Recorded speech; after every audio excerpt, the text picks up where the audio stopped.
ಎಲ್ಲರಿಗೂ ನಮಸ್ಕಾರ. ಇವತ್ತು ನಾವು ಒಂದು ತುಂಬಾನೇ ಇಂಟ್ರೆಸ್ಟಿಂಗ್ ವಿಷಯದ ಬಗ್ಗೆ ಮಾತಾಡೋಣ.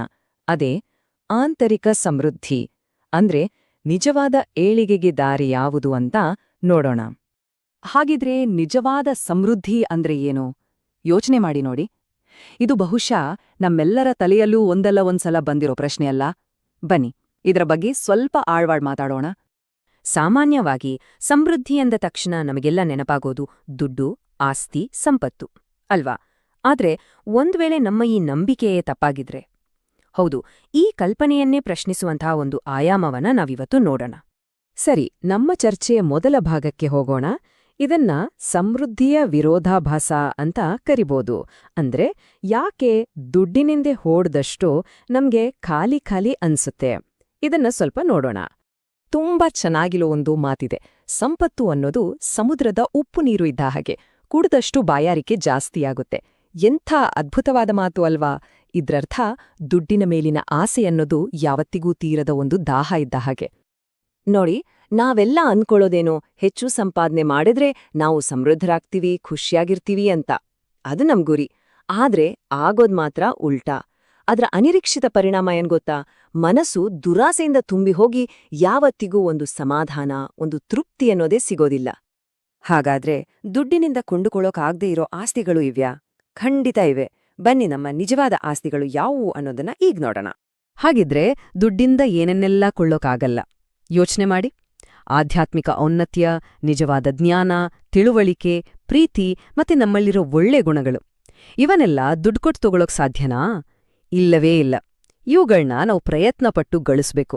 ನಿಜ ಹೇಳ್ಬೇಕಂದ್ರೆ ಇವೇ ನಮ್ಮ ಜೀವನದ ಅಸಲಿ ಸಂಪಾದನೆ, ಅಮೂಲ್ಯವಾದ ಸೊ ನಾವು ಮಾತಾಡ್ತಿರೋ ಈ ವಿಷಯದ ತಿರುಳೇ ಆಂತರಿಕ ಸಮೃದ್ಧಿ. ಅಂದ್ರೇನೋ? ಇದು ಒಳಗಿನಿಂದ ಬರುವ ಒಂದು ತೃಪ್ತಿಯ ಭಾವ, ನಮ್ಮಲ್ಲೇ ಒಂದು ಶ್ರೀಮಂತಿಕೆ ಇದೆ ಅನ್ನೋ ಅನುಭವ, ಜೊತೆಗೆ ಆತ್ಮನಿಯಂತ್ರಣ. ಇದು ಹೊರಗಿನ ದುಡ್ಡಿಗಿಂತ ಅಂದ್ರೆ ಭೌತಿಕ ಸಂಪತ್ತಿಗಿಂತ ಸಂಪೂರ್ಣವಾಗಿ ಬೇರೆ. ಈ ಭೌತಿಕ ಸಂಪತ್ತಿನ ಮಿತಿ ಏನು ಅಂತ ಅರ್ಥ ಮಾಡ್ಕೊಳ್ಳಕ್ಕೆ ಒಂದು ಅದ್ಭುತವಾದ ಉದಾಹರಣೆ ಇದೆ. ಅದು ರಾಜಕುಮಾರ ಸಿದ್ಧಾರ್ಥನ ಕಥೆ. ಕೇಳೋಣವಾ? ರಾಜಕುಮಾರ ಸಿದ್ಧಾರ್ಥನತ್ರ ಏನಿರ್ಲಿಲ್ಲ ಹೇಳಿ. ನಾವು ಊಹಿಸೋಕೂ ಆಗದಷ್ಟು ಐಷಾರಾಮಿ ಜೀವನ, ವೈಭವ ಎಲ್ಲವೂ ಅವನ ಕಾಲ್ಕೆಳಗೆ ಇತ್ತು. ಅಕ್ಷರಶಃ ಯಾವತ್ತೂ ಯಾವುದಕ್ಕೂ ಒಂದು ಸಣ್ಣ ಕೊರತೆಯನ್ನೂ ಅವನು ಕಂಡಿರ್ಲಿಲ್ಲ. ಆದ್ರೆ ಅಷ್ಟೆಲ್ಲ ಇದ್ರೂ ಆ ಅಪಾರ ಸಂಪತ್ತು ಅವನಿಗೆ ಮನಸ್ಸಿಗೆ ನೆಮ್ಮದಿ, ನಿಜವಾದ ತೃಪ್ತಿ ಕೊಡಲೇ ಇಲ್ಲ. ಕೊನೆಗೇನಾಯ್ತು? ಆತ ಎಲ್ಲವನ್ನೂ ಬಿಟ್ಟು ಜ್ಞಾನವನ್ನ ಹುಡುಕೊಂಡು ಹೊರಟು ಗೌತಮ ಬುದ್ಧನಾದ. ಒಂದು ಕಡೆ ರಾಜಕುಮಾರ ಸಿದ್ಧಾರ್ಥ ವೈಭವ, ಐಶ್ವರಾಮಿ ಎಲ್ಲವೂ ಇದೆ, ಆದ್ರೂ ಮನಸ್ಸಲ್ಲಿ ನೆಮ್ಮದಿಯಿಲ್ಲ. ಇನ್ನೊಂದ್ ಕಡೆ ಗೌತಮ ಬುದ್ಧ, ಹತ್ರ ಯಾವ ಭೌತಿಕ ಸಂಪತ್ತೂ ಇಲ್ಲ, ಆದ್ರೂ ಮುಖದಲ್ಲಿ ಪರಮಶಾಂತಿ, ತೃಪ್ತಿ. ಇದರಿಂದ ನಮ್ಗೇನ್ ಗೊತ್ತಾಗುತ್ತೆ? ನಿಜವಾದ ಶ್ರೀಮಂತಿಕೆ, ನಿಜವಾದ ಸಮೃದ್ಧಿ ಬರೋದು ನಮ್ಮ ಒಳಗಿನ ಸಾಧನೆಯಿಂದ, ಹೊರಗಿನ ಆಸ್ತಿಗಳಿಂದ ಅಲ್ಲ. ಸರಿ, ಮನುಷ್ಯರ ಕಥೆ ಆಯ್ತು. ಈಗ ಸ್ವಲ್ಪ ಪ್ರಕೃತಿಯ ಕಡೆ ನೋಡೋಣ. ಪ್ರಕೃತಿ ನಮ್ಗೆ ಏನು ಹೇಳ್ಕೊಡುತ್ತೆ ಗೊತ್ತಾ? ತಗೊಳ್ಳೋದಕ್ಕಿಂತ ಕೊಡೋದ್ರಲ್ಲೇ ನಿಜವಾದ ಸಮೃದ್ಧಿ ಇದೆ ಅಂತ ಪ್ರಕೃತಿ ನಮ್ಗೆ ತೋರ್ಸ್ಕೊಡುತ್ತೆ.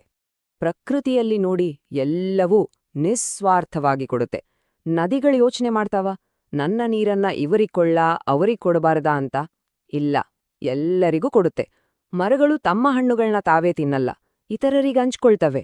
ಇನ್ನು ಮೋಡಗಳು ಯಾವುದೇ ತಾರತಮ್ಯ ಮಾಡದೆ ಎಲ್ಲ ಕಡೆ ಮಳೆ ಸುರಿಸ್ತವೆ. ಇದು ಪ್ರಕೃತಿಯ ನಿಯಮ. ಈ ಹಂಚಿಕೊಳ್ಳೋ ತತ್ವವನ್ನ, ಆ ತೃಪ್ತಿಯನ್ನ ಸಂತ ಕಬೀರರು ತುಂಬಾ ಸುಂದರವಾಗಿ ತಮ್ಮ ಮಾತಿನಲ್ಲಿ ಹೇಳಿದ್ದಾರೆ. ಅವರು ದೇವ್ರತ್ರ ಕೇಳೋದು ಇಷ್ಟೇ: ದೇವ್ರೇ, ನನ್ನ ಕುಟುಂಬದ ಹೊಟ್ಟೆ ತುಂಬುವಷ್ಟು ನನಗೆ ಕೊಡು, ಸಾಕು. ಅಷ್ಟೇ ಅಲ್ಲ, ನನ್ನ ಮನೆಗೆ ಬಂದ ಅತಿಥಿ ಕೂಡ ಹಸಿದು ವಾಪಸ್ ಹೋಗ್ಬಾರ್ದು. ನೋಡಿ ಎಂಥ ದೊಡ್ಡ ಮನಸ್ಸು!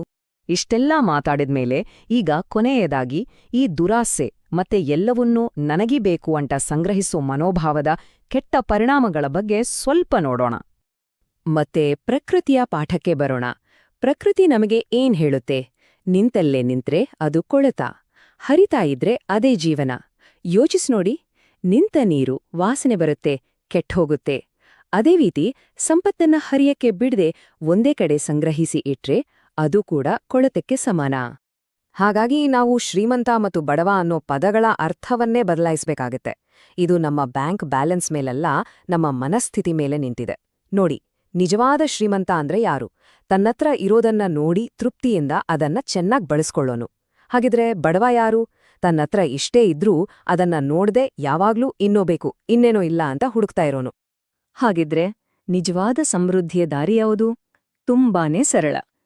ನಮ್ಮಲ್ಲಿರೋ ಸಂಪನ್ಮೂಲಗಳನ್ನ ಒಳ್ಳೆದಕ್ಕೆ ಬಳಸೋದು ಮತ್ತೆ ದಾನ ಧರ್ಮ ಮಾಡೋದು. ಇದ್ರಿಂದ ನಮ್ಮ ಆತ್ಮಕ್ಕೂ ನೆಮ್ಮದಿ, ಹೊರಗಿನ ಜೀವನಕ್ಕೂ ಕ್ಷೇಮ. ಹೋಗೋ ಮುಂಚೆ ಕೊನೇದಾಗಿ ಒಂದು ಪ್ರಶ್ನೆ. ಇದನ್ನ ಸ್ವಲ್ಪ ಯೋಚನೆ ಮಾಡಿ. ನಿಜವಾದ ಸಮೃದ್ಧಿ ಅಂದ್ರೆ ನಾವು ಸಂಪಾದಿಸಿ ಇಟ್ಕೊಳ್ಳೋದ್ರಲ್ಲಿದ್ಯಾ ಅಥವಾ ನಾವು ಬೇರೆಯವರಿಗೆ ಕೊಡೋದ್ರಲ್ಲಿದ್ಯಾ?